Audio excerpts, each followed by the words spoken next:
Hello, class. Hope you're doing great out there. It's Uncle Larry. Here at the radio station coming through. It's this old Watkins, that little welder, the Watkins Scout. God, I love that thing. But it's got the radio stations coming in. Oh, God, I hope you guys are doing great out there. Let's plug it into something else. I got an idea. Plug it into the old pedal board. So what's happening out there, friends? Everybody good? Been busy around here. I was actually supposed to write today with a couple of dear friends, but I just brutally honest just told them, friends, I just want to stay home today and chill the fuck out. Been running pretty hard, and sometimes you just gotta recharge them batteries, friends. I said I just want to sit my ass in a recliner and watch some Vietnam documentaries like I always do. That's really all I want to do today. And make a video, of course. It does feel good to play a little guitar. I never get tired of this thing. I'll tell you that. The only time I ever want to quit music is after a really bad session. And believe me, I've had some where you just walk out of there feeling like a dirty whore that just got bought out, used, you know what I mean? Those are the days that just make you want to. Ooh, it takes a few days to recover from one of those. A bad trick, as the prostitutes would call it, but they don't happen very often. I thoroughly vet all my sessions these days. I thoroughly vet everything, to be honest. I'm too old to suffer fools anymore, friends. That's a young man's game. I spent what is today? Monday? Last Thursday and Friday last week, we did a really fun project. I had a ball. I was, my friend Jamie French, who I love to pieces, the comedian. You could follow her on her YouTube channel. She's got fucking million subscribers. Not even joking, like really a million. And she's an amazing singer, and she wanted to do a live from the studio video of a couple songs. So I put together a smoking band. I got the Cliffs to be the backing band. And we hired a few extra people, a keyboard player and some singers. And she did 2 songs. She did one of her songs, The Hunter, which turned out amazing. And we did a cover of Stevie Nicks' Edge of 17. It was really fun. Man, I was producing, so I was able to get it, get it right where I wanted it sonically. And I had a killer engineer, Mills Logan, and he was Mills Logan always makes everything sound great. So I thought it'd be really cool to have the 2 boys and the Cliffs double that part, on Edge of 17. Sounded amazing. And man, they sounded great. They did a great job. The track turned out great. And the backup singers were killing it.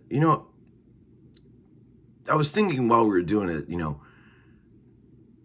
playing covers of a great song is actually really fun when it's like there's a reason to do it and the people assembled really, really, really know the thing. It's way different than when you just throw together a cover band and just no one barely knows the songs and everyone's sort of winging it from memory about how the song. But when you assemble a group of people that are like real ninjas and have them really learn a piece of music and then you play it, it's a powerful thing. It's kind of like reading, like when you get everybody in a group and they read detailed parts. Those singers, there's some crazy backup vocals on that song, and those singers like really worked that shit out, and it sounded incredible. It was amazing. That'll be out in a video soon, and I'll let you know when that comes out. You could check it out. But it was a fun project, and Jamie's awesome. And last night I took a bunch of dear friends out to a nice steak dinner to celebrate. You know how when you get old, like I am, 57, you lay in bed at night worrying about shit that might be wrong with you. You know, I'm not a hypochondriac, but I think I have some slight leanings towards hypochondria. You know what I mean? Very slight. I know some hypochondriacs, and I gotta be honest, I'm not even close to being on that level. But you know, I'll sit around and think, boy, I wonder if I've got any cancer. I wonder if I've got any, you know. And so I was talking to a friend of mine a while back, and he said, you know, you can go in and get full blood work, and you can get a full body CT scan. You can pay for it out of pocket, and it'll show you anything that's going on in your body, any lumps, masses, blockage, anything.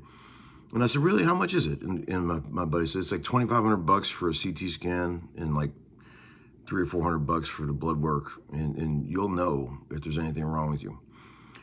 So I was like scared to death to do it, right? I'm sure some of you guys out there have been in the same boat. Like, there's a part of me that doesn't want to know. You know, like my mother had breast cancer for years and she never even told anybody. That's the kind of stock that I come from. Didn't want to make a fuss, you know.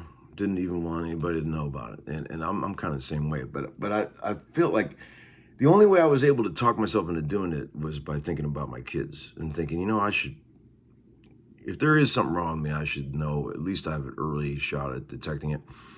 I was scared to death, people. I ain't gonna lie. I went in early last week and did it.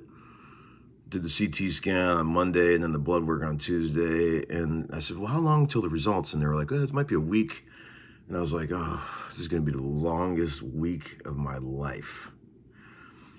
But the results actually came back way faster than I thought they would. And when I opened that email and saw that CT scan and it said that there's nothing wrong, like literally, they test your heart blockage.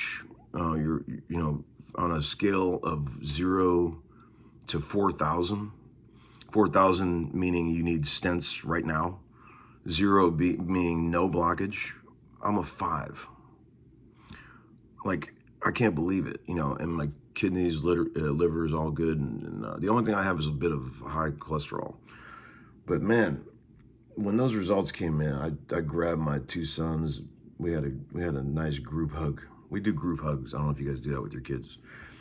We do group hugs and celebrate. And they were like, that's great, Dad.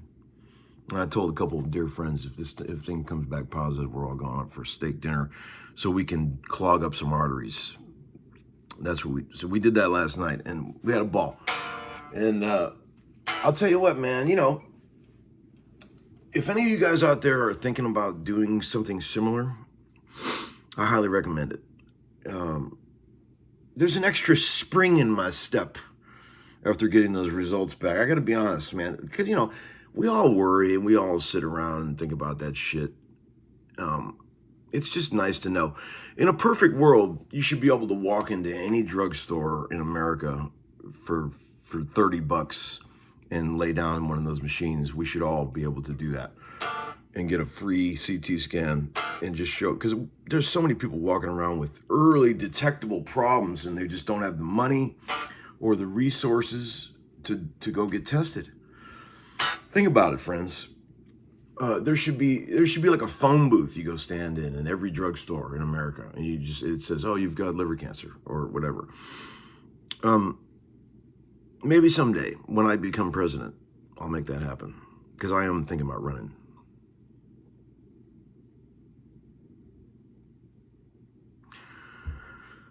Uncle Larry for president. Can you imagine? Beer swilling guitar player from Cleveland. But yeah, even that, like, believe me, friends, you know, I don't condone quitting drinking at all for anyone. I highly recommend that anyone out there doesn't quit drinking. But like, there's these phases I go through. I won't have a beer for like weeks, and I'm wondering what's wrong with me there. Like, why am I going? Like, I haven't had a beer in like, well, I had one last night, but like 2 weeks. Like, what the fuck is wrong with me? It's not that I'm trying to make any kind of statement. I just don't feel like it. So I don't know, man. It's weird. Maybe when I get old, even older, the desire to crack open a cold beer will get less and less, which I do not want that to happen, because I do enjoy drinking. So don't worry, friends. I'm not quitting drinking. Don't worry. I would never let you guys down. Can you imagine a sober Uncle Larry? That would be terrible. That would be just terrible. But yeah, let's see. I was going to show you that there was a lot of comments about that Steely Dan thing that I put up, and that old track Bodhisattva. And before I get into that, I was going to talk about the lyrical genius of Fagen and Becker. You know, I know there's a lot of people out there that hate Steely Dan. Bashing Steely Dan is very popular these days. Like so is bashing vintage guitars. But I'm a big fan. Always have been. And one of the million things I love about Steely Dan, I think my number one thing is their lyrics. I mean, you look at the titles of Steely Dan songs, there's no other song in the world that's going to have the same title. Babylon Sisters, Dr. Wu, Hey 19. You know, every song, The Royal Scam, you know, every song they wrote is a totally unique thought. Kid Charlemagne, you know, Deacon Blues. And the lyrics are so fucking awesome on all the songs. The imagery that Fagen's lyrics puts forth is just amazing. Bodhisattva is no exception. Bodhisattva is like a Buddhist figure that delays his own gratification of heaven to help others. And that song was written about in the early 70s. There was a Western trend to sort of buck your upbringing and find Buddhism, you know, and like in a cheap sort of store-bought catalog version of it. And that's what Bodhisattva is about, you know. Bodhisattva, I'm going to sell my house in town and I'll be there, shine in your Japan, sparkle in your China. Like, brilliant lyrics, man. And it's just a blues, you know. It's an up-tempo swing blues, but they always had that kind of lyrical imagery in their music, and it's fucking genius shit. Look at Steely Dan song titles. You're never gonna find another group with a song with the same name. You know, they just didn't write like that. Every thought was original. Black Cow, fucking, you know, so many fucking, you know, Sign In Stranger, you know, Rose Darling. Just so many amazing songs, amazing titles. Black Friday, Bad Sneakers, Home at Last, fucking, great shit, love them. But anyway, so the blues is prevalent in that song. It's in the key of G, and it's a you know, swinging little blues number. Let me see if I can get a sound here. I gotta turn this amp on. Something's going on. What have I done? I've disconnected something. Is this on? Oh, hell. Well, I got to get an acoustic and show you, because This isn't working. So hold on 1 second. Acoustic coming. So let's tune this bad boy up.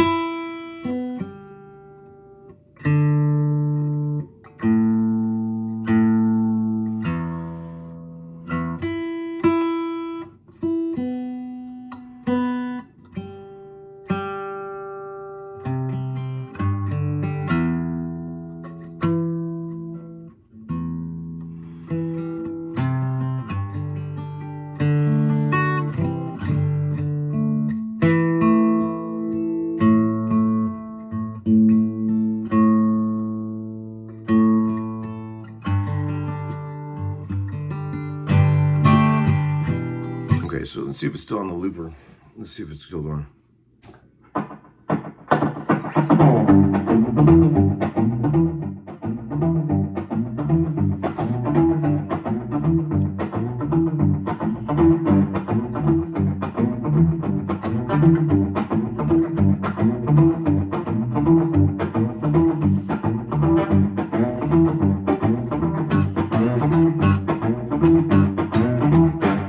Bodhisattva, take me by the hand. Bodhisattva, take me by the hand. Right here. Can you show me shine in your Japan, sparkle in your China? Can you show me Bodhisattva, Bodhisattva? Okay, so you know it's cruising along to 1 chord to the 4 chord, and instead of going to the 5 chord like any other blues song, it goes off on a very cool sort of circle of fourths journey, starting on E flat major 7. I'll make these real simple. To an A7 kind of sharp 5 deal, to a D minor 7, to an F6, to an E flat major 7, to an F6, which is sort of a Neapolitan 6 journey back to the tonic. So you're looking at, you know, can you show me shine in your Japan, sparkle in your China? Can you show me Bodhisattva, Bodhisattva? So what makes it cool is that there's like a keyboard pad and some other people playing the common tones throughout that whole change. So it's like,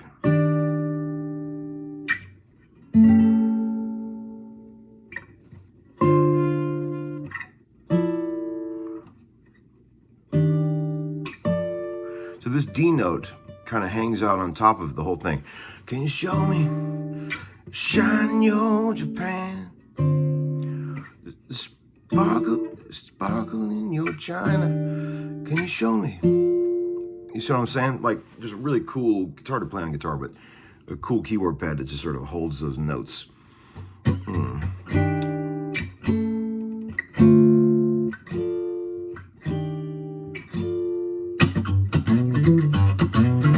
you show me shine in your Japan, sparkle in your China? Can you show me? So when you get to that bit, you know, you can't really just play straight blues when you're soloing over that thing anymore. You got to sort of follow in those changes. Like on the record, Denny Diaz does a beautiful job of navigating those changes. You know, you can get like on that E flat, and then he gets into like some A7 stuff, D minor, and you can kind of hang out there, and then you're right on the climb up, you're back into the blues again on G. I was gonna show you that on electric, but the rig's not working, so anyway, you get the idea. But those are the chords. People were asking if you could, you know, if I could show you those chords, and there they are, friends. Those are the chords. There they are. The chords. That's them. And what else? Fuck. There was so much shit I wanted to tell you. Oh man. I think I need more coffee. I'll collect all those thoughts and I'll be back with you. You know, one other thing I was going to tell you. I just thought of it. I'm going to put a link to my dear friend Shannon Forrest's channel. An amazing drummer, dear old friend. He's the guy that played drums in Mixed, Plexi Soul. one of my oldest buddies, and I love him to pieces. Amazing musician, amazing mind, one of the smartest motherfuckers I've ever known. He's got a new video on his channel where he restores his childhood drum kit, his old Rogers kit that he got when he was a kid, and it's charming. It's very sweet, very cool. Highly recommend. I'll put a link, and you should check out all his other stuff. This is amazing drumming. I'm a closet wannabe drummer, friends. And I also wanted to say thank you to Bruce Boutman for coming over yesterday and wasting a Sunday fucking around with my old Fender pedal steel that I just bought. Yes, you thought Uncle Larry's steel days were over. I don't know what got into me. I mean, years ago, I went through all that. I bought a couple of old Showbuds and really went down that rabbit hole. I actually played out a few records, did a few things. I never got good at it, but I could get around a little bit. I was just saying in one of the comments, I responded to a guy, like a pedal steel is kind of like a Hammond organ. A little bit goes a long way. If you're working on a track and you just put a couple of licks in there, same thing with an organ, just a little bit, a couple of chords. It's like everyone's like, yes. You don't need to like put a bunch of shit in there. A pedal steel, if you want to get really good at it, is like a guitar. It's a life's work to get really good and master the instrument. I hate the word master, but I hate to say that about it because nobody ever masters anything. But to get really good at a steel, it's just like a guitar. It's fucking hard.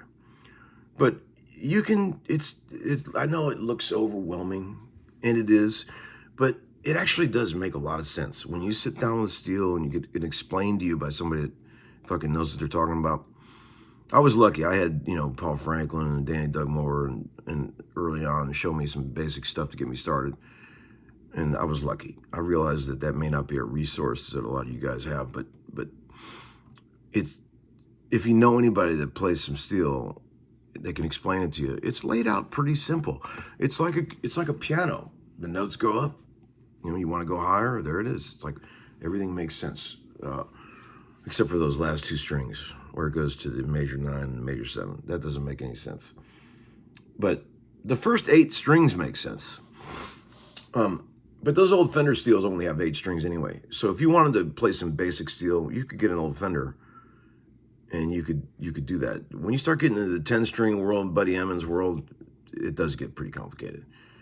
But if you wanted to just play some old school 8-string pedal steel, it's not really that hard to just make a couple of cool, tasty sounding chords. You're not going to be playing like the real guys, of course, but you can make some cool sounds, and it's a very pleasing instrument. It's like it's fun to put some cool reverb and delay and do a couple swells and some nice bends, smoke a joint, put on some hockey. Wait, I don't know what that means. But yeah, that kind of shit. Don't be afraid. If you're thinking about doing it, they're about $3,000 now. You can buy a nice old Fender steel. They used to be cheaper. They've gone way up. But I think people are getting hip to how cool they are. But they're out there. And if you're looking for a new hobby to sort of take your mind off of the impending end of the world, I highly recommend it. So there you go, friends. Hope you have a lovely day. I'm gonna chill the fuck out.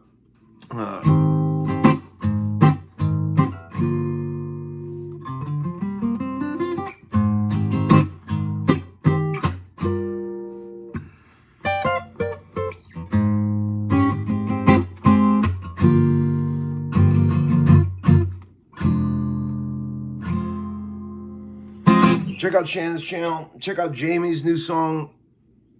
You're gonna have your hands full. All right, see you, people.